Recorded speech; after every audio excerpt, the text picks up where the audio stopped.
Imagine walking into a place where you should feel respected only to be judged at first glance.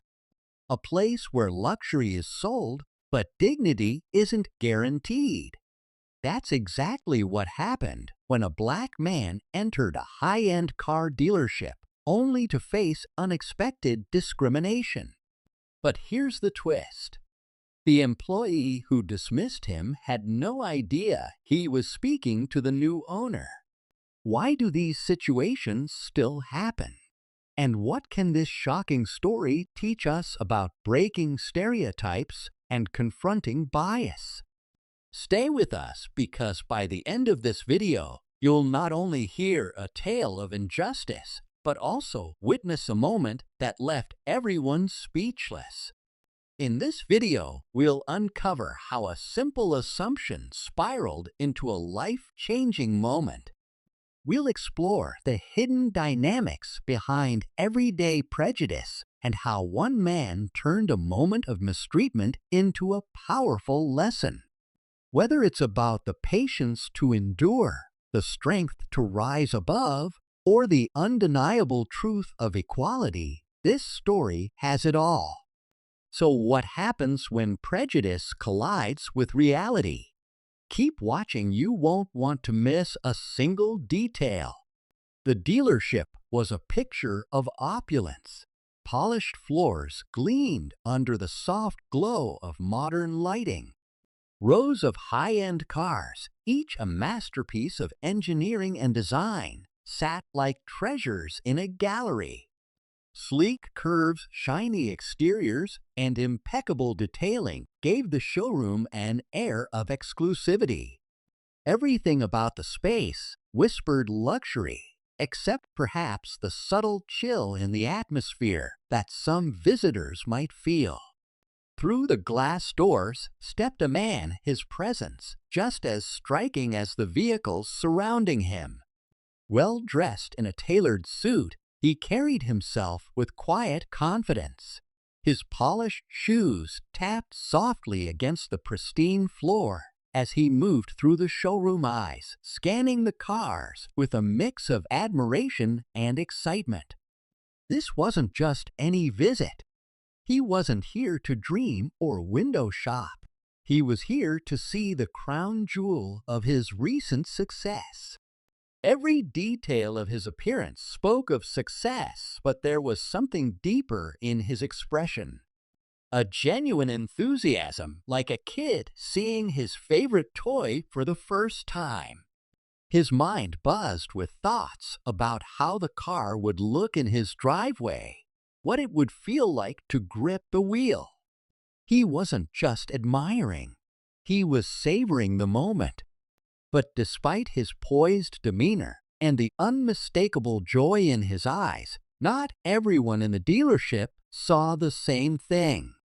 As he made his way further into the showroom, it was clear that for some appearances were everything, and assumptions were made far too quickly. The stage was set for an encounter he'd never forget. The man barely had a moment to take in the brilliance of the cars before a salesperson approached. Dressed sharply in a crisp suit, the salesperson exuded professionalism on the surface, but his demeanor told a different story. His smile was thin, almost forced, as he sized up the man before him, not with interest or respect, but with barely concealed skepticism. "Can I help you with something?" the salesperson asked, his tone polite, but edged with condescension. He didn't bother with the warm enthusiasm often reserved for potential buyers. Instead, his eyes flickered briefly over the man's attire, his watch, his demeanor searching, seemed for any sign of wealth that might warrant genuine attention. The man smiled unfazed and responded calmly, "I'm here to take a closer look at the new models. I've heard great things about them." The salesperson tilted his head slightly, the doubt clear in his expression. "Ah, yes, they're beautiful cars," he replied. But just so you're aware, these aren't exactly entry level. Maybe I can show you something a bit more, let's say practical. There was no mistaking the undertone. Practical wasn't about preference. It was an assumption about affordability. The man's smile didn't waver, though his eyes sharpened slightly. "That's all right," he said smoothly. "I've done my research. I know what I'm looking for." The salesperson hesitated, then let out a faint chuckle. "Well, just keep in mind," he added, "these models come with a hefty price tag. Maintenance alone can be quite expensive. Not everyone realizes what they're getting into." It was the kind of comment designed to deter rather than assist, an unspoken judgment wrapped in a thin layer of professional courtesy. The man nodded, keeping his calm exterior intact. Little did the salesperson know he wasn't just speaking to a prospective customer. He was speaking to the person who now held the keys to the entire dealership. The tension became more apparent with every passing moment. Instead of asking what the man was interested in or guiding him toward the latest high-end models, the salesperson subtly but deliberately steered him toward the less extravagant section of the showroom. "Perhaps something over here would be a better fit," he said, gesturing to a row of vehicles that, while luxurious, lacked the flash and price tag of the premium models on display. The man's expression remained neutral, his steps unhurried as he followed the salesperson. "These are all fine cars," he said, evenly letting the moment stretch. But the hints became harder to ignore. "You know, not everyone realizes how much these cars can cost up front," the salesperson added with a smile that barely masked his skepticism. "Even a down payment can be substantial." His tone dripped with assumptions, as if he were trying to gently dissuade rather than assist. The man simply nodded, his calm demeanor unwavering. "Good to know," he replied, his voice steady, betraying no sign of irritation. He wasn't in a hurry to correct the man's assumptions. Instead, he chose to let the situation unfold, watching as the salesperson dug himself deeper with every dismissive comment. When they passed by one of the newest and most expensive models, the man stopped. "What about this one?" he asked, nodding toward the sleek car that gleamed under the showroom lights. The hesitation in the salesperson's response was brief but telling. "Oh, that's one of our top-tier models," he said quickly, as if trying to steer the conversation elsewhere. "It's not for everyone. It's a significant investment. Are you sure you wouldn't like to take a look at something more realistic?" The man met his gaze, his calmness now tinged with quiet resolve. "No, I think this one is exactly what I had in mind," he said, simply letting the words hang in the air. Unfazed by the mounting discouragement, he stood firm, allowing the assumptions to pile up. He didn't need to rush the reveal. For now, he was content to let the prejudice speak louder than words. The moment finally arrived. As the man stood admiring the top-tier model he had just asked about, another employee entered the showroom, a manager who immediately recognized him. The manager's eyes widened, and a bright, genuine smile spread across his face. "Mr. James, good to see you," the manager exclaimed, his voice cutting through the tense atmosphere. He strode over quickly, hand extended in greeting. The salesperson froze, confusion flickering across his face as he watched the interaction. The man shook the manager's hand with ease. "I thought I'd stop by and see how everything's running," he said casually, his calm demeanor unchanged. He then turned slightly toward the stunned salesperson. "I've been getting a tour." For a moment, silence hung in the air, heavy and awkward. The salesperson's face paled as realization dawned. "Mr. James," he repeated, his voice barely above a whisper. The manager turned to him, oblivious to the tension. "Yes, Mr. James is the new owner of the dealership. He finalized the purchase just last week." The words hit like a thunderclap. The salesperson's professional facade cracked, giving way to sheer disbelief. His mouth opened and closed as if struggling to form a coherent response. Embarrassment flushed his cheeks as he replayed every dismissive comment, every assumption he'd made in the last few minutes. I had no idea," he stammered, his tone now deferential, almost pleading. "Mr. James, I apologize if I came across the wrong way."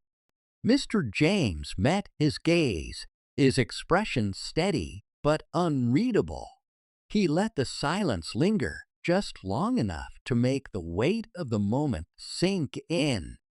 Then, with the same calm he had maintained all along, he said, "It's all right. Everyone deserves to be treated with respect, regardless of who they are or what they look like." The words landed softly, but their impact was undeniable. The salesperson's regret was written all over his face, his earlier confidence replaced by a humbled, chastened demeanor. Meanwhile, Mr. James, still poised and dignified, turned back to admire the car he'd been eyeing. The tables had turned, but he didn't need to say much more. His actions and composure had spoken volumes. Mr. James turned to face the salesperson, fully, his calm yet authoritative presence commanding the room. "Let's talk," he said, his voice steady but firm. The tension in the air was palpable as the manager and salesperson listened intently, knowing they were about to hear a message they wouldn't forget. "This isn't just about me," Mr. James began, his tone measured. "It's about how we treat people. Every single person who walks through these doors deserves respect, whether they're buying the most expensive car on the lot or just here to ask questions." His gaze swept across the showroom as if addressing more than just the people in front of him. He paused briefly, then continued. "Prejudice blinds us. It makes us miss opportunities to connect, to help, to grow. You saw me, and you made assumptions that could have cost this business not just a sale, but its reputation. This dealership represents excellence, and excellence starts with how we treat others." The salesperson nodded quickly, still visibly shaken. "You're absolutely right, Mr. James. I'm deeply sorry. It won't happen again." Mr. James held his gaze for a moment longer, then softened slightly. "I appreciate that. But it's not just about apologies. It's about change. We have to do better, not just here, but everywhere." Turning back to the manager, he added, "Make sure this becomes a learning moment for the entire team. The culture we create here should reflect the values of fairness and respect. If we're not leading by example, then we're failing." He stepped back, his voice now carrying a broader resonance. "This isn't just about cars or sales. It's about breaking cycles, changing how we see and treat one another. We can't let old biases dictate new opportunities." As he finished speaking, the weight of his words seemed to linger in the room. The story wasn't just about a single incident or a single person. It was a mirror held up to society. The reminder was clear.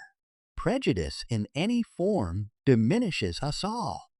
It's only by confronting these moments head on that real change becomes possible. And with that, Mr. James turned back to the car he'd come to admire. He had said all that needed to be said, leaving behind not just a lesson, but a challenge for everyone to do better. This story is a powerful reminder that appearances can be deceiving and assumptions can lead to missed opportunities and regret. It highlights the importance of treating everyone with respect, regardless of how they look or what we think we know about them. Prejudice, whether subtle or blatant, only holds us back from building meaningful connections and fostering a culture of fairness. Moments like these challenge us to reflect on our own biases and take steps toward being more open-minded and inclusive. Respect and equality aren't just ideals, they're values that should guide us in every interaction, whether it's in a luxury car dealership or anywhere else in life. If this story inspired you or made you think, let us know your thoughts in the comments below. Have you ever witnessed or experienced a moment like this? How did it unfold? Let's start a conversation. And if you enjoyed this video, don't forget to give it a like and subscribe to our channel for more stories that spark reflection and inspire change. Hit the notification bell so you never miss out on our latest uploads. Thank you for watching, and we'll see you in the next video.